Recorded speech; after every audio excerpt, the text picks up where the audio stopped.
Voici le loyer moyen pour un studio d'étudiants dans les grandes villes. Depuis le 25 juin, et pour la première fois, une phase complémentaire a été mise en place sur Mon Master pour donner une seconde chance aux étudiants n'ayant pas reçu de proposition d'admission.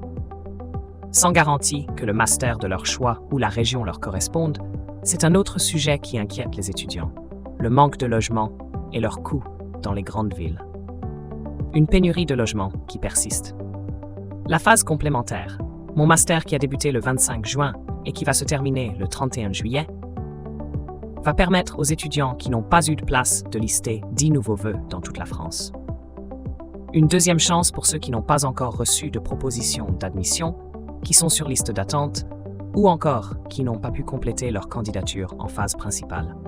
Néanmoins, les étudiants ne le voient pas de cet œil, car pour beaucoup, les formations ou régions proposées dans cette seconde phase ne correspondent pas à leurs souhaits. S'y ajoute une crise de logement stressante qui oblige les concernés à s'y prendre très tôt. Dans certaines villes, une annonce de biens à louer susciterait une centaine de dossiers. Une crise qui fait que beaucoup renoncent à quitter le foyer familial ou décident de revoir leurs attentes. Les facteurs qui influent sur la crise de logement étudiant. Outre une crise immobilière difficile pour la France, d'autres facteurs viennent peser sur le logement des étudiants.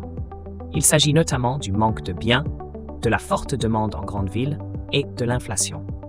Paris est une des villes les plus demandées et là où l'accès est le plus difficile. Certains étudiants se plaignent de la saturation des demandes, mais aussi et surtout du prix de logement. En moyenne, voici ce qu'un étudiant devra s'attendre à payer pour un studio dans les grandes villes.